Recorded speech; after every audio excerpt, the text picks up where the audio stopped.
Everyone, সবাই কেমন আছো? আশা করছি সবাই খুব ভালো আছো আর আমরাও বেশ ভালোই আছি। বেশ অনেক দিন পর একটা ছোট্ট মিনি ব্লগ নিয়ে চলে এসেছি তোমাদের সামনে।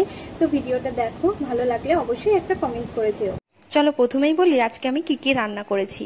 তো আজকে আমি বাটা মাছ রান্না করেছি, কাঁচা লঙ্কা সর্ষে বাটা দিয়ে বানিয়েছি মৌরলা মাছের ঝাল, আর করেছি সাদা শাকের ডাঁটা কুমড়ো আলু দিয়ে একটা নিরামিষ তরকারি। এই নিরামিষ তরকারিটা দারুণ টেস্টি হয়। সাদা শাকের ডাঁটা এখন সবে সবে বাজারে উঠেছে, আর সেই সাদা শাকের ডাঁটা দিয়ে মিষ্টি কুমড়ো দিয়ে তরকারিটা করেছি। তরকারিটা খেতে মিষ্টি মিষ্টি হবে, দারুণ লাগবে।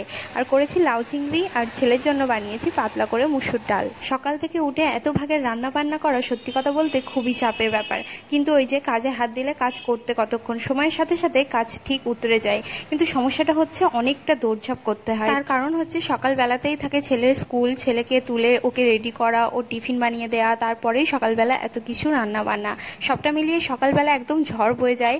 কিন্তু হয়ে যায় শেষমেশ সবকিছু ঠিকঠাকভাবে। তো কথা বলতে বলতে আমি এখানে বাবার ভাতের থালাটা সাজিয়ে নিয়েছি। দুপুরের লাঞ্চে আমাদের বাড়িতে এই মেনুগুলোই রয়েছে আজকে। তোমরা কে কি রান্না করেছো অবশ্যই কমেন্ট বক্সে জানাতে ভুলো না। আর এই গরমের সিজনে তো চাটনি না হলে চলেই না। আমাদের গাছের আম দিয়ে চাটনি করেছি পাঁচফোড়ন দিয়ে। পাঁচফোড়ন দিয়ে আমের চাটনি করলে একটা আলাদাই সুগন্ধ বেরোয়। আর এখন আমি বাবাকে খেতে দিয়ে দেবো, দিয়ে যাব ছেলেকে আনতে স্কুলে। তো প্রায় এখন 12:30 মতো বাজতে যায়। তো দেখো আমি এখন রেডি হয়ে গেছি, যাবো ছেলেকে স্কুলে আনতে।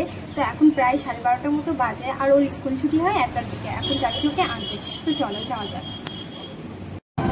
তো আমি আমাদের বাড়ির সামনে থেকে গাড়িতে উঠে পড়েছি আর পৌঁছেও গেছি ছেলের স্কুলের সামনে।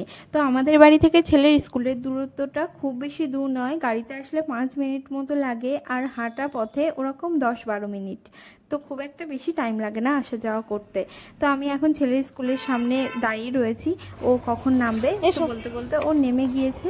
আর এই যে ছুটোছুটি করতে ব্যস্ত, যেটা সবসময় করতে থাকে। আর এই যে সব বাচ্চাদের ছুটি, আমি ওর ব্যাগটা নিয়ে নিয়েছি। পাশেই একটা ফাস্টফুডের দোকান রয়েছে, ওই দোকানটাতে যাব। ও যবে থেকে এই স্কুলে পড়ছে ঠিক তবে থেকেই এই দোকানটাতে ও প্রত্যেক দিন ছুটির পরে আসে। সেজন্য এই আঙ্কেলটার সঙ্গে ওর খুব ভালো একটা বন্ডিং তৈরি হয়ে গেছে। তো দেখো ও এখান থেকে একটা ছোট ফুটির পাউচ নিয়েছে, আর আমি নিয়েছি বিস্কিট।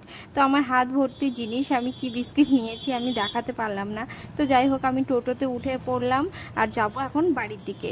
আর এই টোটো গাড়িতে আমরা ছাড়াও ওর আর একটা ফ্রেন্ডও উঠেছে, আর ফ্রেন্ডের বাড়ির গার্জিয়ানরাও উঠেছে। তো আমরা এখন যাচ্ছি বাড়ির দিকে। তো চলো বাড়ি গিয়ে কথা হচ্ছে।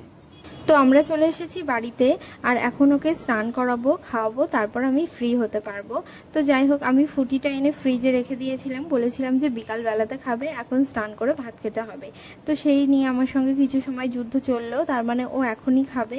তো যাই হোক ও নিজেই ফ্রিজ খুলে আবারও ফুটিটা বার করে নিয়েছে, এখন খেতেও শুরু করে দিয়েছে। যতদিন পর্যন্ত একটু ছোট থাকবে ততদিন পর্যন্ত ঠিক আছে, আর যেই বড় হতে শুরু করবে আর একটাও কথা শুনবে না। তো দেখো এখনো পর্যন্ত জামা কাপড়ই ছাড়িনি, এখনই খেতে শুরু করে দিয়েছে। তো দেখো ফাইনালি আমি ওকে স্নান করিয়ে খাইয়ে একটা যুদ্ধ কমপ্লিট করে চলে এসেছি ঘরে। এসেই দেখি কারেন্ট নেই, কারেন্ট অফ। খুবই কষ্ট হচ্ছে গরমে, আর ও এখন জল খাচ্ছে। তো আমি বললাম আমি খাইয়ে দিই, তোমার গায়ে পড়ে যাবে ভর্তি বোতল জল। তো বলছে না আমি নিজে খাবো। তো নিজে খাচ্ছে। তো জলটা ঠিকঠাকভাবে খেয়েছে, কিন্তু বোতলের মুখটা খাটের নিচে ফেলে দিয়েছে। যাদের বাড়িতে এরকম দুষ্টু পাবলিক আছে তারাই জানবে যে আমাদের দিনগুলো ঠিক কিভাবে কাটে। প্রত্যেক দিন নতুন নতুন অভিজ্ঞতা হচ্ছে। তো যাই হোক এই হচ্ছে বাইরের পরিবেশটা, প্রচণ্ড গরম আজকে। আর সেই সঙ্গে দুপুরবেলায় আজকে কারেন্ট নেই, কখন আসবে তাও জানি না। তো আজকের ভিডিওটা তোমাদের কেমন লাগলো অবশ্যই কমেন্টে জানাতে ভুলো না। আর সবাই খুব ভালো থেকো, সুস্থ থেকো। দেখা হচ্ছে অন্য কোনো ভিডিওতে।